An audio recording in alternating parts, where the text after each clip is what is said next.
te doy cuello. Vamos. Ahorita te explico, ¿eh? No estamos en el... Ya está, bro. Ya puedes ver el... Me sale una silla por aquí.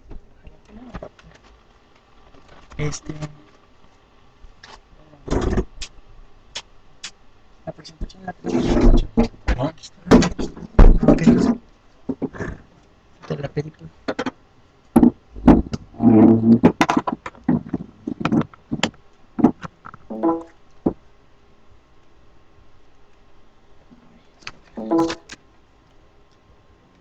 Esta compu es la misma, ¿no? Es la pantallas separadas.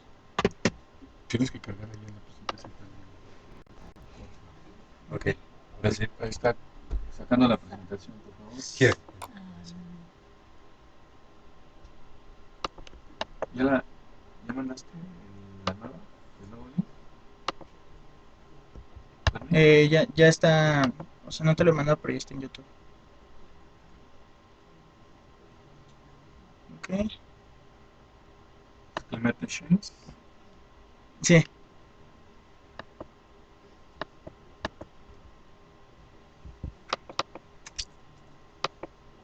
Cambia el link para el Cada streaming. una. ¿Sí? Sí, pero procuro estarlos cambiando constantemente. O sea, pero si el enlace que estaba en la página. A ver, ahorita te digo.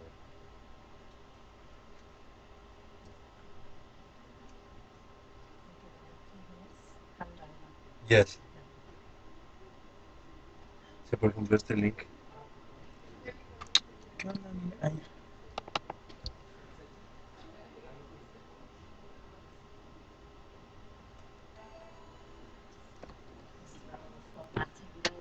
Go from a Mac to a PC.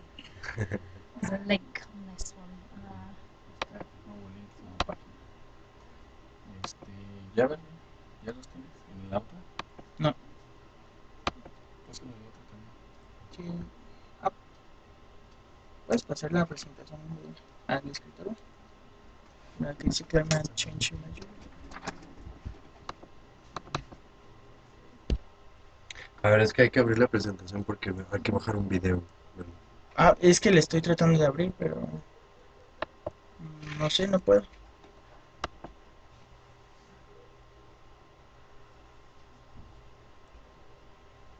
So, it is just the presentation, or is there a video in the USB? So there's a link in on one of the slides that I can. Ah, okay, it's here. Okay, So okay.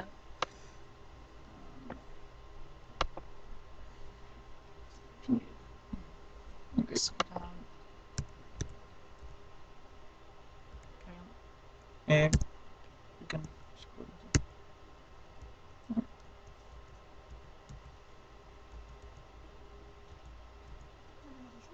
Sí.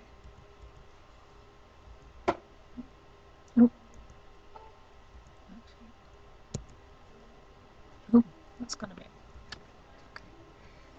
You try this link, Vimeo. Okay, let's try this. Ponte un rato al poli para que no estemos ahí en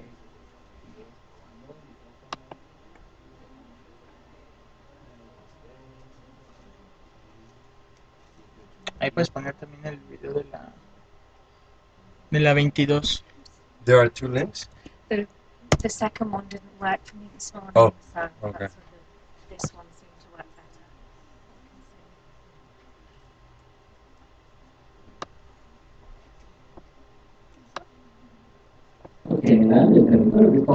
Okay, so I'll have it here. And So we're not going to watch all of it. I'll just say stop when it's. okay.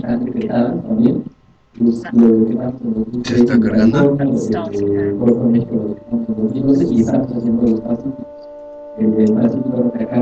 Does it start like that? Yeah.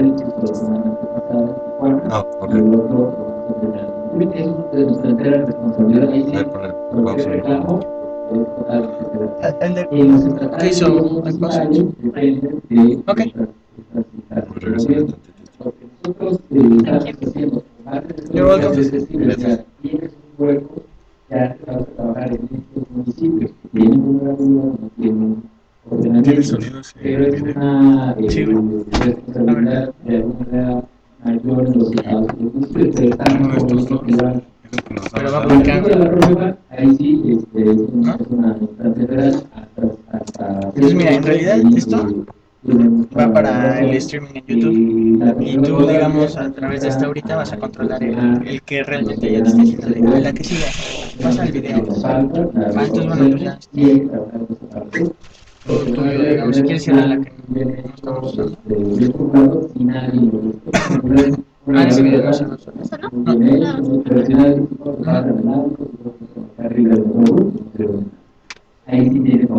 Si no, vas a tener que aplicar la del vivo.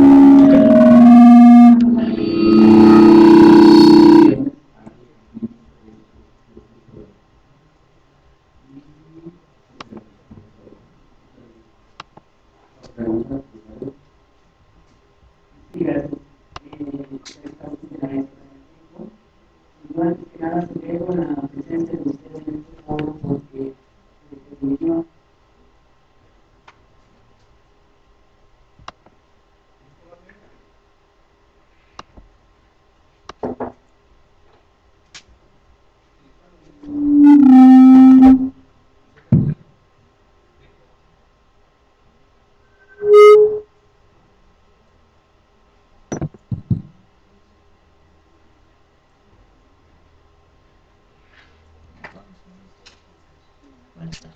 Sí. Es que esta pantalla dividida. La otra está en el proyector, pero ahorita no la ves. Es cuando no aparezca es que está de este lado. Ajá. Entonces, no, pues ya cuando lo pongas aquí ya va a aparecer en la pantalla. Bueno, buenos días a todos. Vamos a dar inicio a la conferencia magistral de este día. El día de hoy tenemos con nosotros a la doctora Julie Doyle, que nos acompaña de la Universidad de Brighton, en Inglaterra.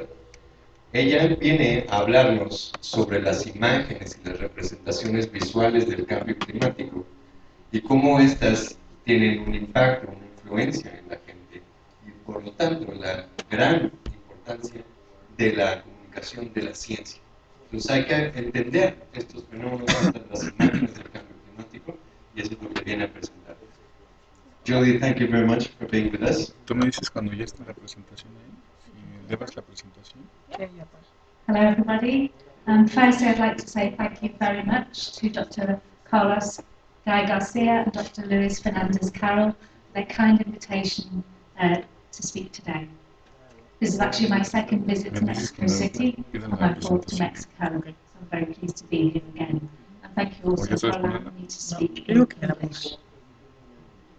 I'm extremely honoured to be part of this important conference that's taking place at a crucial time in the lead up to COP21. If you think about over the last 30 years, scientists, communicators and activists have worked extremely hard to bring both national and international attention to climate change. Whilst differences occur across governments, media and public responses to this issue within and across different countries, we are at a point in history where there's no longer time to wait to act. This is a human issue that requires social and political action on a collective scale. So today I've been invited specifically to talk about climate change imagery and science communication. So the first question one might ask is, what have images got to do with climate science and climate communication? Next slide, please.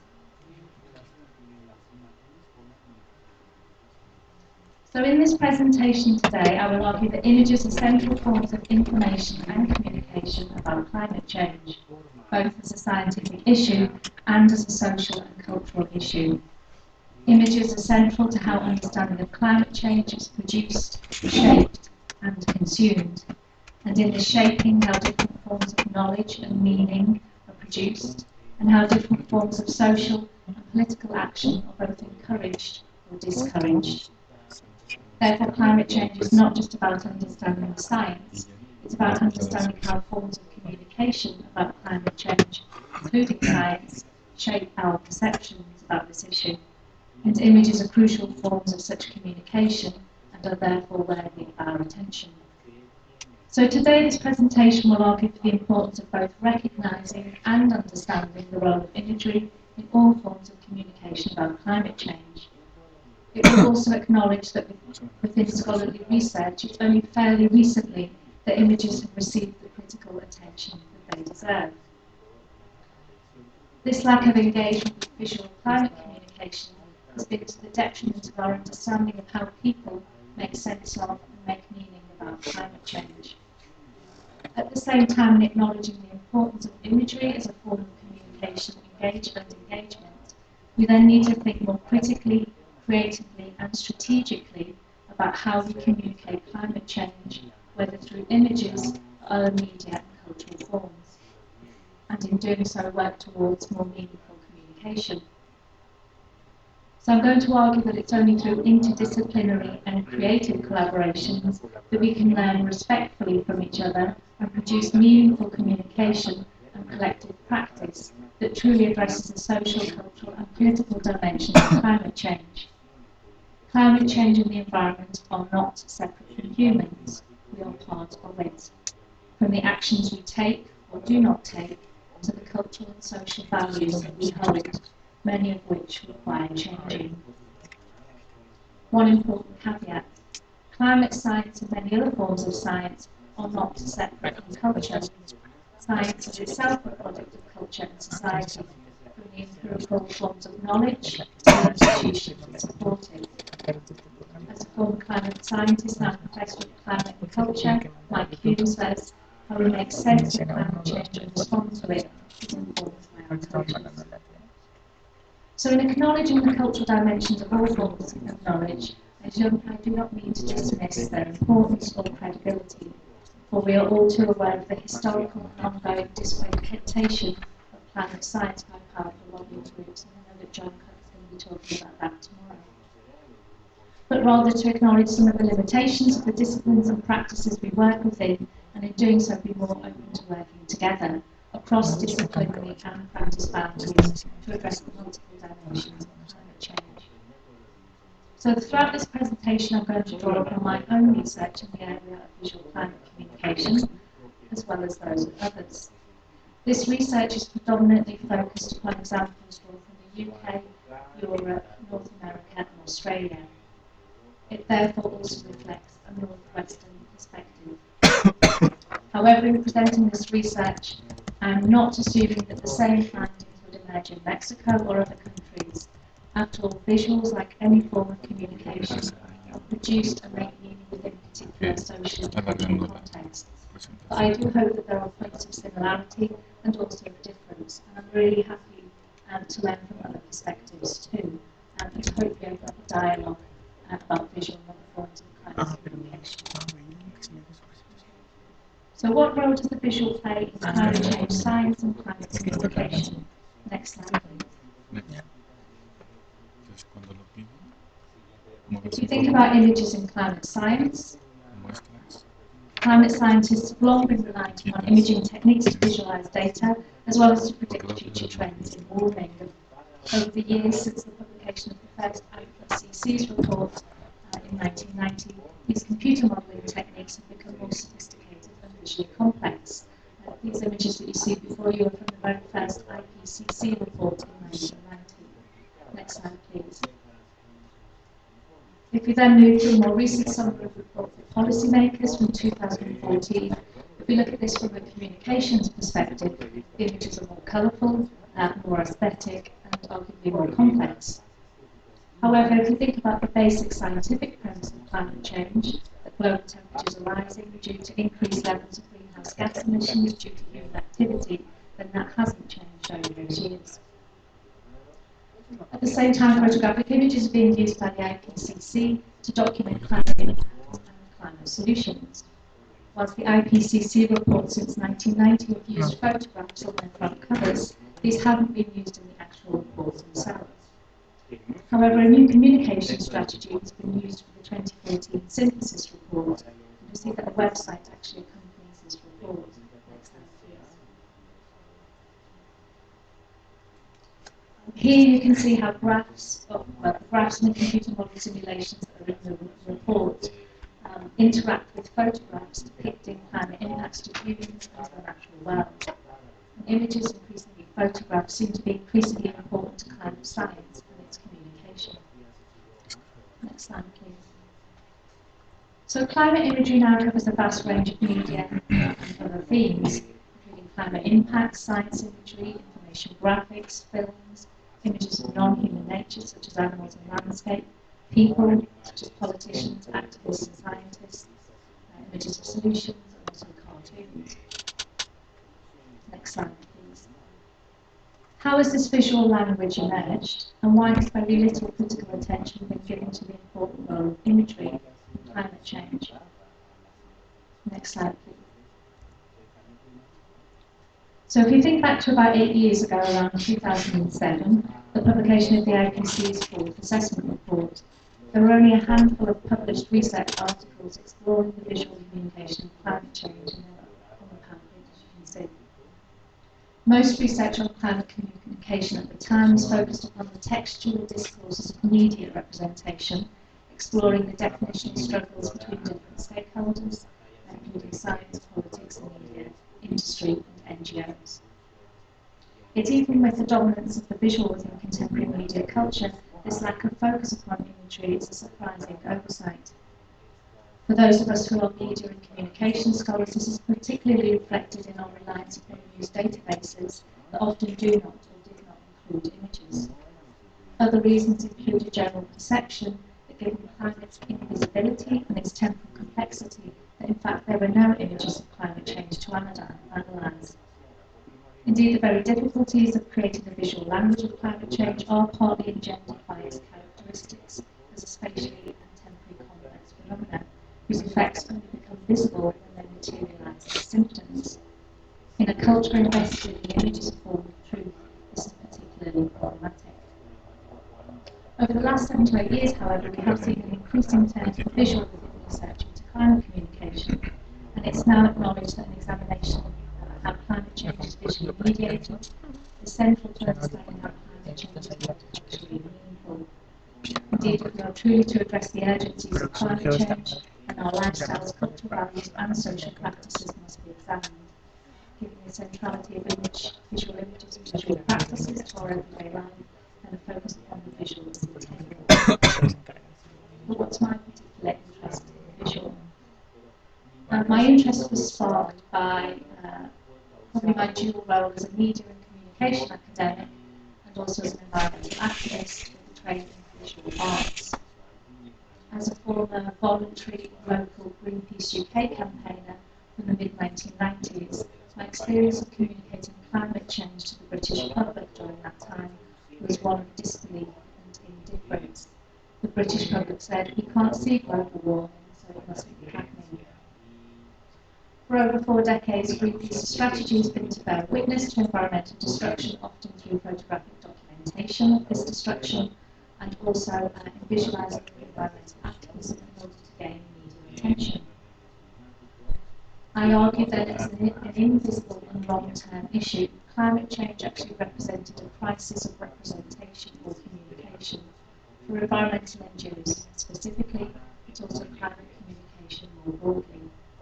In a visual culture invested in the image, photographic image as a form of truth, it's difficult to image something that is essentially invisible. Next slide, please. So in 2006, I chose to analyse Greenpeace UK and Greenpeace International climate campaigns as a case study, and I was particularly interested in Greenpeace because they've been central to campaigning on climate change since 1990. You can see above that they produced a reader's guide to the very first IPCC report in 1990. So what I tried to do was track an emerging visual language of climate change from 1990 to the late 2000s.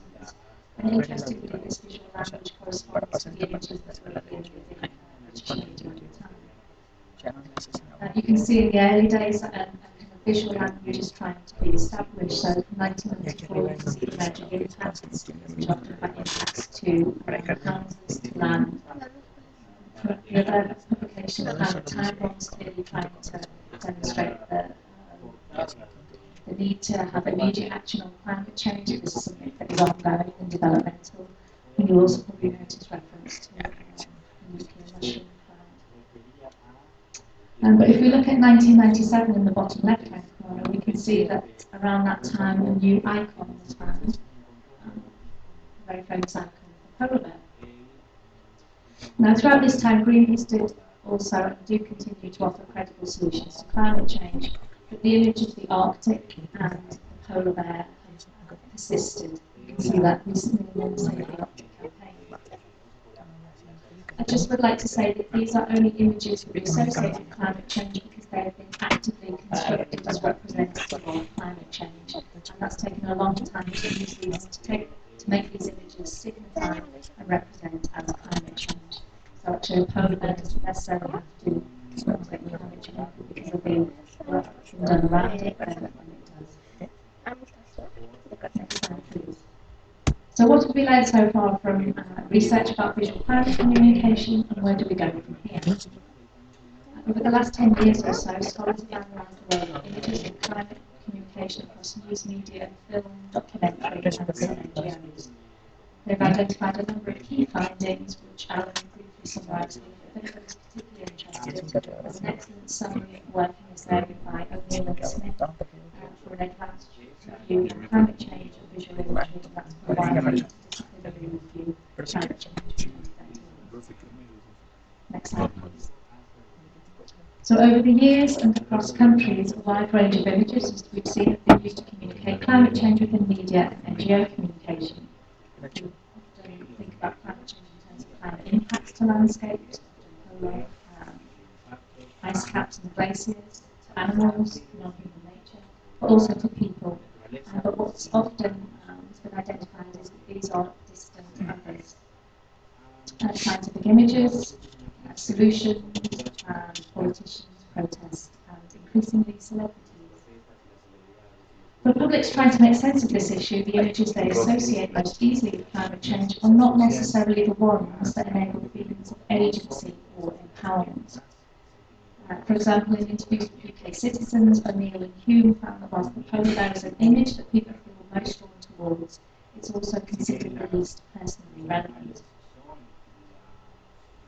Indeed, while images of climate impacts in polar bears may make people feel emotional, they are ultimately disempowering and disengaging. So research into visual climate communication generally argues that imagery positions climate change as future-oriented and a distant threat. Communication scholars have found that visual forms of communication, along with other media and cultural forms, face the real difficulty of linking climate change to the culture and everyday practices of people's lives in the here and now. Next slide, please. So in research for my book, Climate Change, which was published in 2011, I explored how climate change is made culturally meaningful across a number of social and political actors. These included science, media, environmental NGOs, and also looked at visual arts. I looked historically at the emergence of climate change as an issue for science, media, and environmentalism, because they were the three key social and political actors involved. And I argued that the use of image and text, through image and text, climate change was often represented as separate from humans, happening to non-human nature and to distant others. Whilst efforts are now being made to make climate change meaningful by making it a human issue, you can see this in the campaign by CAFOD. One that involves the food that we eat, Meat's Not Green, is a campaign by the Ethical Treatment of Animals and their youth division. And also trying to activate our emotional or ethical responses, one way through art. On the top image, Anthony Gordon's Amazonian field. We still need to think, however, we still need to link climate change to our everyday lives and our cultural values. And obviously they're going to change according to country, according to different groups within different countries. And so, in some sense, climate communication needs to be really tailored. As David Shepherd states, we need to localise, visualise and connect people to climate change. Shepherd attempts to do this through the creation of 4D interactive environments that visualise potential impacts of climate change in Delta, British Columbia. This will enable people to feel more kind of self-efficacy about this issue. in my own research, a recognition of the importance of collaboration across disciplines in order to make these connections has become increasingly pressing. And this was partly revealed to me in the historical research that I undertook for remediating climate change. At the beginning of the book, I compared how three main stakeholders communicated climate change visually across science, media, and environmentalism. Next slide, please. So I looked at the period 1990 to 2007. For science, I looked at the IPCC assessment reports. For environmentalism, I again chose Greenpeace, International, and Greenpeace UK campaign materials. And for the mainstream media, I chose BBC documentaries, including documentaries like that because not much has been done around televisual imagery. I wanted to see how climate change was framed visually at particular moments in time and also across time. Next slide, please. So as I've already argued, Greenpeace were focused particularly on the indexical function of photographs, so taking reality. And they've consistently been used to substantiate the immediate presence of climate change across those years. And this has been supported by a textual narrative that asserts climate change is in the here and now. So photographic images of causes, impacts and solutions are used to communicate the urgency of climate change and the motivation for climate action. These are reinforced through the use of scientific graphs and computer models whose meanings have been reappropriated and also amplified as evidence of climate truth. And these have helped to create conditions for action. Next slide, please. So if we compare the NGO communication to the IPCC, computer model simulations and graphs continue constitute the basis of climate science and its visual communication. This is an accumulation of observable data in the past to make future predictions. The timelines in climate models are replicated in the IPCC's consistent appeals across those years for investment in computer technology to offer more credible future scenarios. So over time, as such, climate change is communicated as a future issue through the deferral of knowledge production. We could also argue that these computer models map space through cartographic projections that are geopolitical and also distancing. So concern for influencing policy decisions in their search for more credible computer model projections should policy action is deferred. Next slide, please.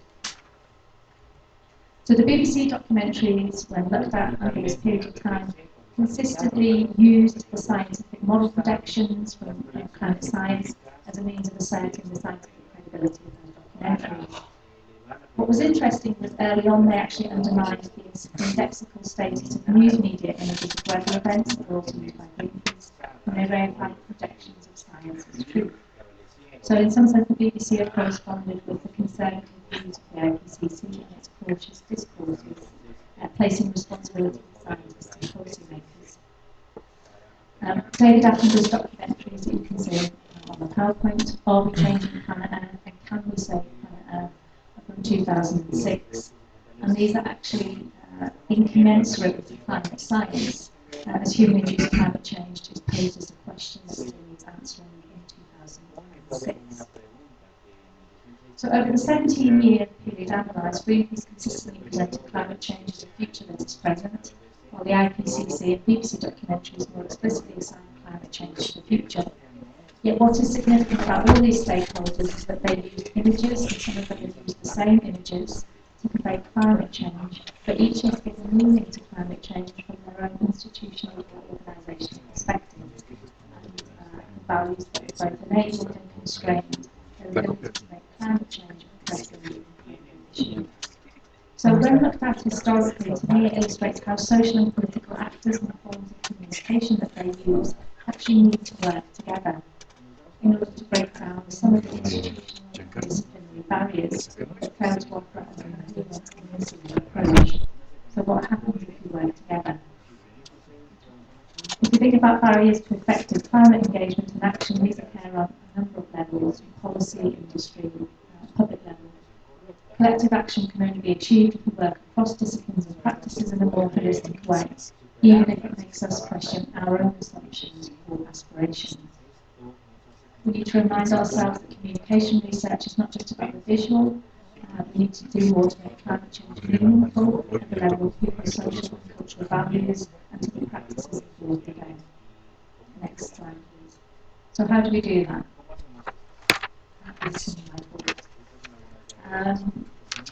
We need to relate imagery and all forms of communication to people's locales, their everyday lives and their social practices. This could be related to the food that we eat, the transport that we take, the values that we hold. I think we need imagery that's interactive, participatory and imaginative that involves people in its co-creation, because that's where transformation learning occurs. I also think it's really important to create visions and solutions that people can access and understand. Use of human stories and narratives, use of emotion, and importantly, hope. So how do we achieve this? Next slide, please. We need to get out of our own comfort zones. We also need to make mistakes. Everyone makes. And we need to collaborate across disciplines, academic disciplines, and communities of practice. So I'm now going to move on to just talk about the two particular examples, recent examples where I've worked in collaboration with people, establishing creative conversations across disciplines. Next slide, please. So the first example is the Skin You're Living In, which it was a creative collaboration between myself and the artist David Harradine, and it was a collaboration across visual arts and media and communication studies. The second example is Future Comes to Youth, which is a project that I'm currently involved in, and that's a collaboration across media and communication studies, performance, games design, and it involves young people. So in the film, The Skin You're Living In, is the outcome of a Leave Human Trust funded artist in residence project I was involved in from 2009 to 2011. And I worked with the artist David Harradine from the performance company Feed and Sleep. If we think about arts engagement with climate change, it may focus on the poetic, the imaginative, and the sensory as a way of revealing different ways of seeing, perceiving, and understanding our changing climate. Environmental communication and media scholars typically explore the ways in which climate change is mediated through media and cultural practices, seeking to understand how climate change is constructed, communicated, and contested in order to facilitate social and political change. So how can those different ways of seeing and ways of making a meaning that apply those different disciplines be brought together, and what can we learn from each other? So through creative dialogue between art and media studies, we wanted to explore how collaboration could lead to new visualizations of climate change that weren't focused on impacts to distant lands or non-human nature, such as the polar we see before you. Next slide, please. So through the collaboration, we focused on three different themes: embodiment, time, place, space, and landscape. So in contrast to media imagery, we wanted to make climate change embodied and related to the human. We wanted it to be relevant in the here and now, and we wanted to make climate change meaningful to people's everyday lives and practices. How on earth are we going to do that? Next slide, please. Apologies for the format, it's changed, but I'll read through it. We found it difficult, and so we decided to create a manifesto where we put down what we wanted to get from this particular artwork. So I'll read through it. So it must not be literal, it must make me feel something, it must not be confined to an art space, it must have an element of sound, it must complicate our experience of time, it must include the human, it must not contain images in which polar bears appear to be cute, it must be playful, it must be deadly serious, it must not be singular, it must not use uncontextualized images of climate impacts, it must consider its audience, it must appear in more than one form, in more than one place, and more than one time. It must be urban. So we're trying to achieve quite a lot. What I'm going to do is just show the film is 8 minutes long. I'm just going to show the first 3 minutes to hopefully will work. And then I'll just explain a little bit more. We,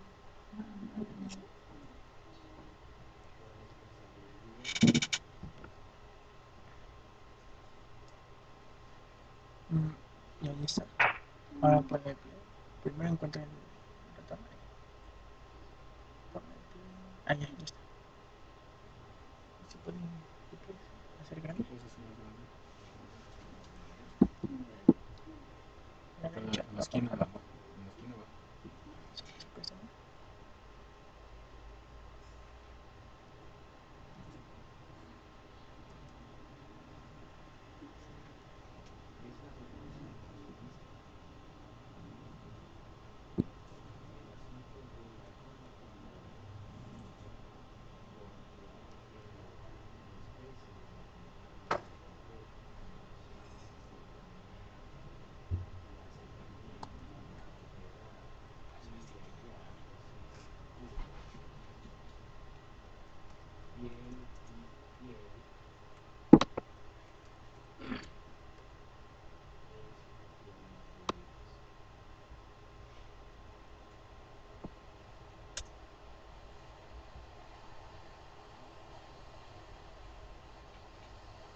Svalbard in the Arctic, through Scotland, towards London via the main motorway around London, the M25, the way it passes the dairy farm, and ends up in the kitchen in a house in London, where the skin is shed and the man beneath makes a cup of tea. I also went on a journey in the collaboration. I had to get over my desire to communicate a goal that has a specific response from people. I had to be more playful. But what was great was that the film that Felix eventually produced, which was funded also by Arts Council funding, has actually opened up a whole new audience to me as well. So could we have the next slide, please? Slide after that. Next slide. So it's actually a multi-platform film project, which you can also download on your mobile, watch it with friends, and it's been shown at lots of different locations. You can see here, and now I can say Mexico City. Okay, so climate communication researchers and NGOs such as WWF have identified the need to link climate change to our cultural values, to give climate change a story. How do we do that? Or maybe we could collaborate with individuals and organisations who are already working on storytelling. Next slide, please. So Future Coast is an international online digital storytelling project developed by US game designer Ken Eklund in collaboration with the Polar Partnership at Columbia University. Future Coast seeks to bring future climate change into the present through imaginative storytelling, where participants create their own stories. The voicemails from the future appear in the form of physical chronofacts that you can see here, that appear in locations around the world, whose data of the location is then revealed via GPS data via Twitter, so people can go and try and find them. That part of the project is actually not happening at the moment. But once the finder finds a chronofact, there's a little sequence of numbers on them that you log in online, type in, and then a voicemail from the future is released. You don't have to find a chronofact to actually create your own voicemail. So in a simple game, the issues of temporal and spatial complexity, the problem of distant others, and non-human nature are addressed through an interactive and imaginative online game that asks the storyteller to imagine themselves in the future present. And those voicemails range from 2020 to 2065. And they cover all aspects of living, from the food we eat to the houses that we live in, to the kinds of activities undertaken on a daily basis. They range from the fearful and the apocalyptic to the thoughtful and the humorous. But what I think really captivated me about this was that they focused on the human dimension of climate change, trying to make us imagine what it would be like in a climatically changed future. We don't have time to listen to the voicemail, but I would suggest you log on and listen to some of the voicemails. Some of them are really interesting. Okay, so from this, next slide please, we launched the Future Coast Youth Project, and that was with the support of Ken Eklund, and this is funded locally by the University of Brighton. And it's taking the premise of Future Coast, trying to bring the future climate into the present through imaginative storytelling, but it's focusing on young people. It's a collaboration between media researchers at the University of Brighton, including myself, Onca Centre for Arts and Ecology in Brighton, and Dorothy Stringer High School in Brighton in the UK. And it aims to empower young people who are the generation who will be the most affected by climate change, but who often have the least voice, to engage with these issues. So we're currently working with 12 environmental science students aged between 14 and 15. And we're using storytelling and play to explore their feelings and attitudes about climate change. The creative work that the students produce in the project is going to be disseminated online, and the ideas, their work and ideas are going to be performed in character as a youth climate delegation from the future to coincide with the start of COP21. And the project is a part of Arts COP21. So the play element involves the students being members of the Future Coast Youth team dedicated to engaging with climate change and finding solutions. So during the hour that we work with them at school, they come in and we say, welcome to the Future Coast Youth, members of this, and the next hour will be focusing solely on climate change. Next slide, please. So the students were actually introduced to Future Coast Youth via an immersive play experience at Onca Centre for Arts and Ecology at the beginning of the project. So some of the project leaders appeared in character and welcomed the students to the fictitious headquarters of Future Coast Brighton. We explained to the students that Future Coast is a global network of grassroots organisations dedicated to addressing climate change through positive action and personal agency. Students who entered the space were addressed as special agents of Future Coast, and we've played in character. So we have Agent Y on the right, who's the kind of organiser. Myself as Agent Dr. Watt, quite worried climate scientist, and Howard the caterer on the left. Students were briefed about the importance of addressing climate change and were informed that chronoflaks have been falling and revealing voicemails from a range of possible futures, and that we needed their help to decode these. Howard the caterer was the person, the character who kept interrupting this briefing, asking questions and then storming out when the climate scientists talked about irredeemable catastrophe. Howard then stumbled back in. He'd been hit on the head by a falling chronofact. We took the chronofact and unlocked the voicemails and listened to them. Next slide, please. So we played some of the voicemails for the students, and then we all stepped out of character and asked the students to create their own voicemails in the future booth, which is part of the gallery. You can see it up here. Which they did really very willingly. When we'd met them the week before, they were very quiet in the classroom, so it was very interesting to take them out of the classroom into a different space and use play. It really did help they engaged. And I think also the character, the kind of sceptical character that we introduced, who was offering tea and biscuits to everybody, kind of, it's British, also helped create a space where the seriousness was lightened and people could enjoy the experience. So we're currently halfway through the project.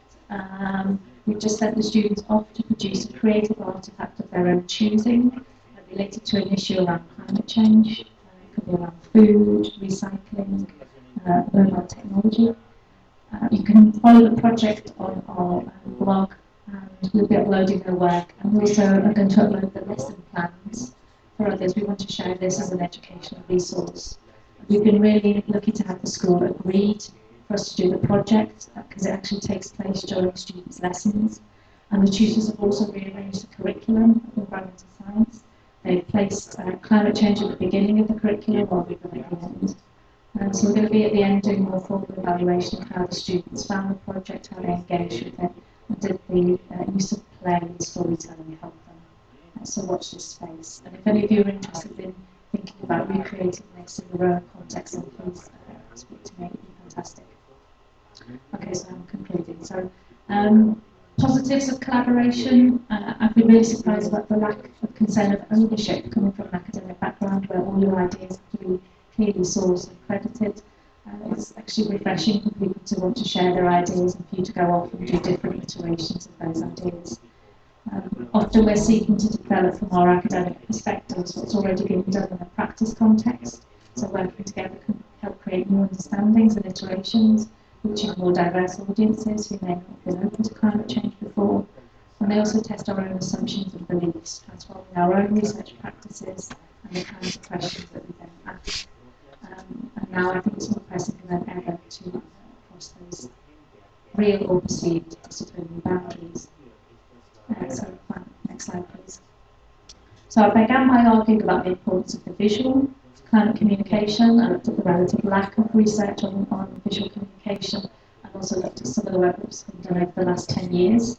That there's been a visual language has developed. There are some issues with that in terms of it's still distancing and future-oriented.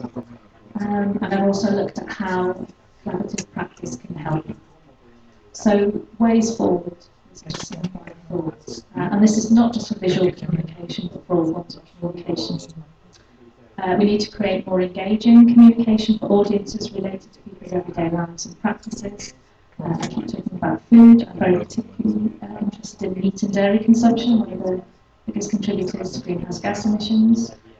very difficult to engage with, tied up with people's own sense of identity and cultural values. I don't think we should be afraid to question people's values and also our own. Media reportage should start from the basis that climate change is a fact, and so therefore media reportage should provide credible solutions and alternatives as part of communication and debate. We should be using human stories and experiences to shape communication. Often this is also finding out what people are interested in and then use that. That was certainly what we want to do with Future Coast Youth Project. Find out what the students are interested in first. Involve audiences in creating communication across different ages, different backgrounds, and try and use imagination and creativity. And finally, yes, to collaborate across disciplines and practices. So just the very final slide, just as a plug for a new research centre that we are just about to launch at the University of Brighton. It's a centre for research in spatial, environmental and cultural politics, and it's the first research centre at the University of Brighton. It's cross-disciplinary and covers the three colleges that comprise the University of Brighton. And our mission is to create work that is both creates new knowledge that's interdisciplinary, that works with communities beyond the academy, and that also contributes to environmentally and socially just knowledge and practice. So if you're interested in being linked with us, it'd be great to speak to you as well. So the exact time. So thank you very much for your time, and I look forward to any questions or comments that you have. Thank you.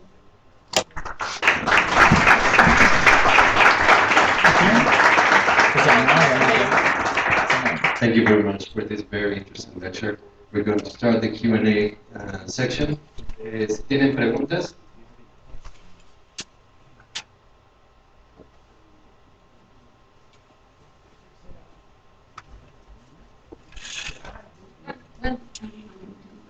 Because I need to go to the other talk, so I want only, yeah. Thanks for your talk, it's very interesting, and I want only a comment about, because my talk is about the science communication in this university, so I will show you, some project we carry out in the science communication and general direction of science communication. I would like to invite you to show this and to see this project. It's in the other place. It's in a few minutes. Okay. But if you can only. Thanks. Okay.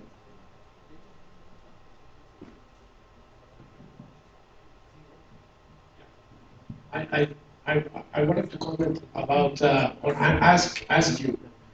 The UK has been very, let's put it this way, proactive in terms of climate change and acquiring an important leadership, on these topics.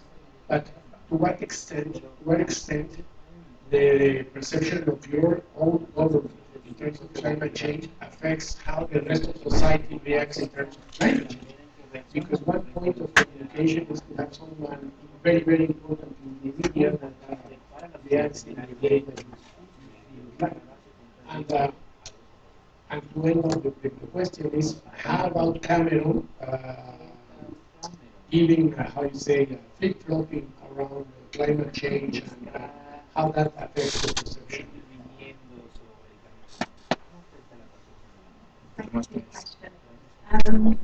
I do think we have political No integra. politics does have an impact on what people think.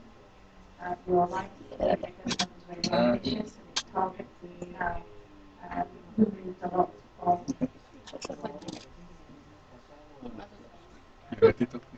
support for renewable energy. Talk about our goal in the line very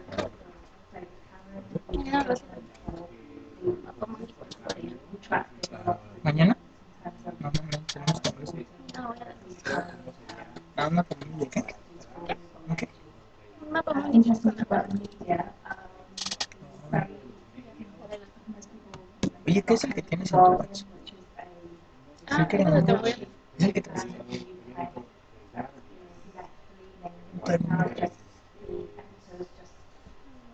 Chiquito, una quieta. el que tienes en ah, no manches, está bien.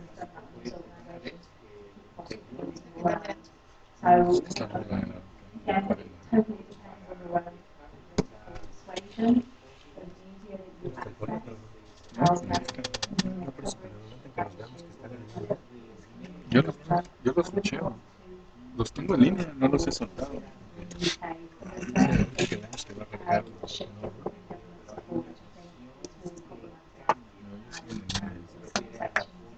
De hecho, si ahorita escuché aquí, voy a verlos. Tengo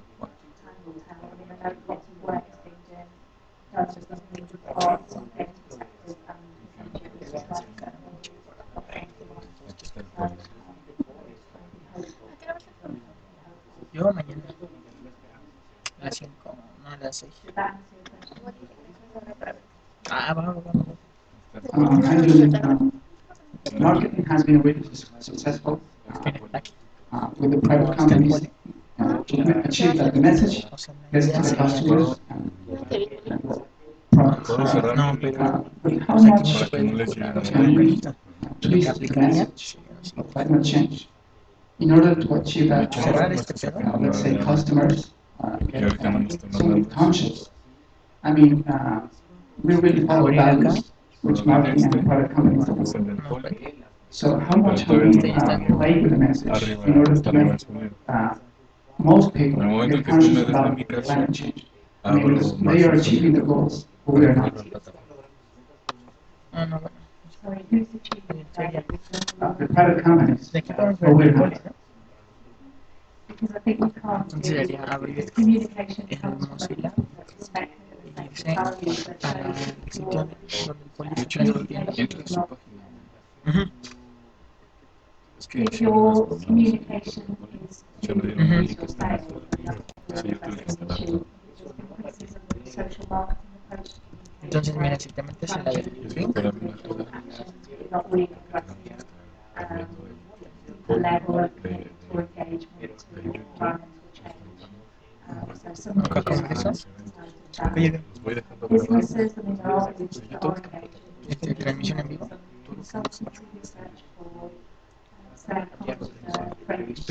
Pero ahorita hay que hacer algo Y importante, aparte, que es esto. by the French Atrás para acá. grabando aquí. to do some research on how sustainability is being Tienes used. Bueno, But what we came up with the bueno, no, recommendation es que ahorita tenemos que dejar de emitir y cambiarle el nombre, entra en la serie del pollo. cambiarle el nombre a la siguiente conferencia.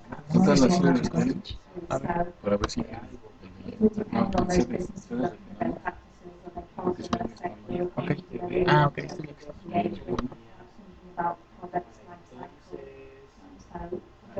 So I don't think it's a simple question.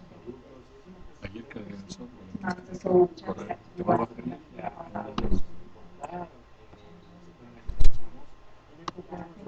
private no, no dice streaming muy arriba, hope to do that advertising hasta arriba dice streaming, persuasive, but climate change is very Bueno, güey, tú ya conoces la página de hay un mensaje que entré ayer, pues la conoces ya, cabrón. Yo no. pégale aquí cancelar, te va a bajar un archivito, dile que lo guarde y si te lo hace.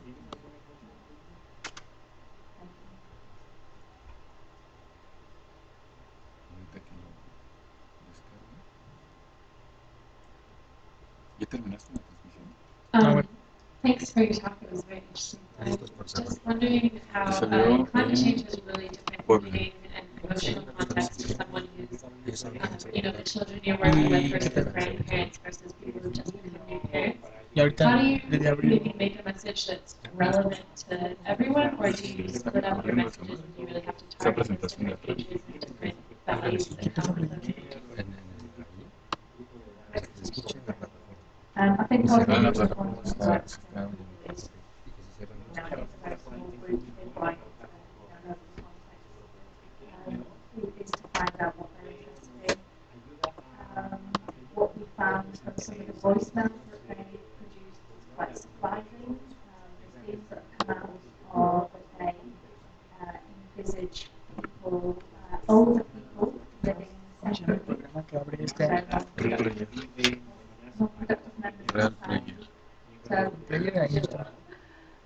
So clearly they're using that group stuff and kind of No, real.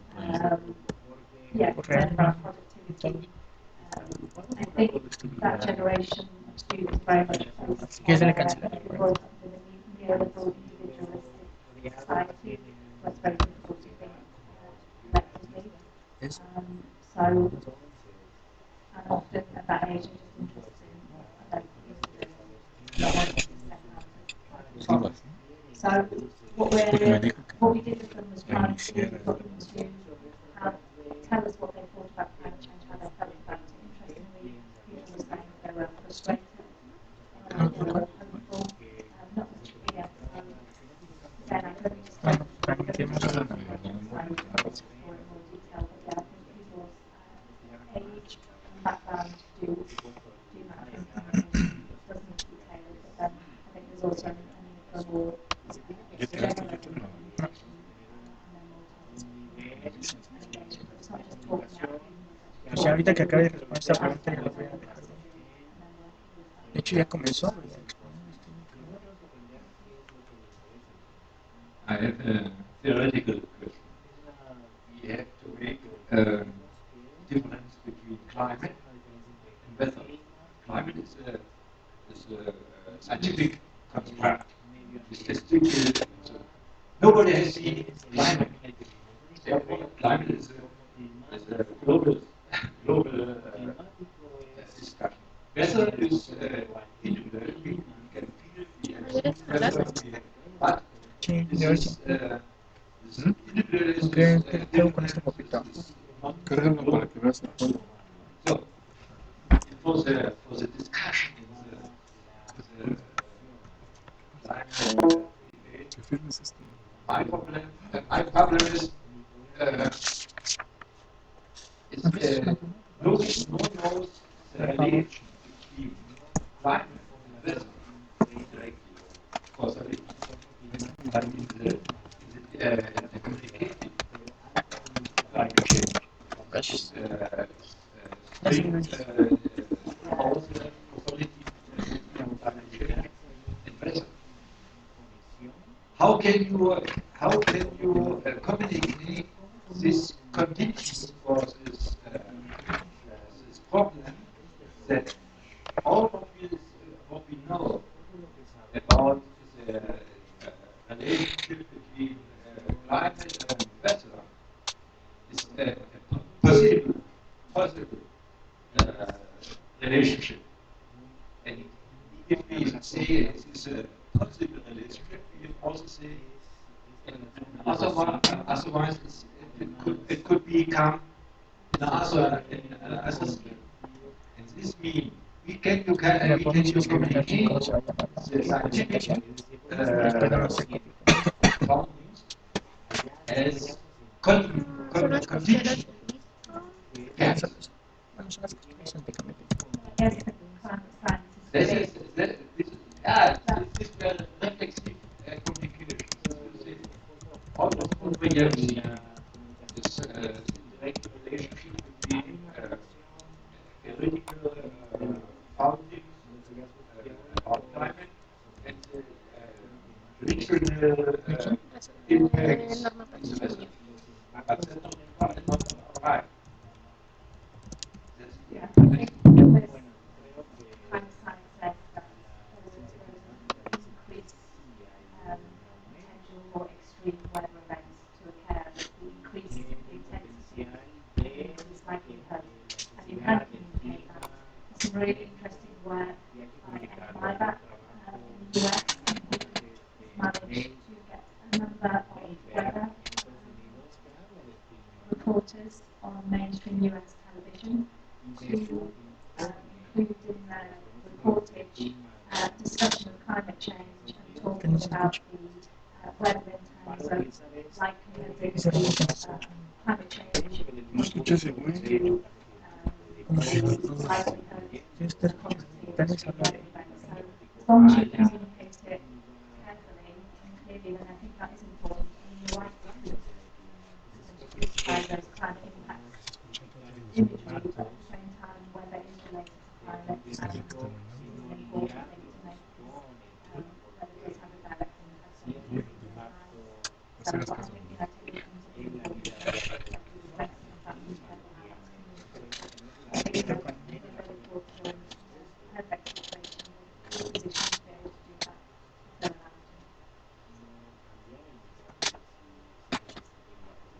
thank you very much. Ya voy a tirar en YouTube. Cámara. We Así thank es. Dr. Julie Dole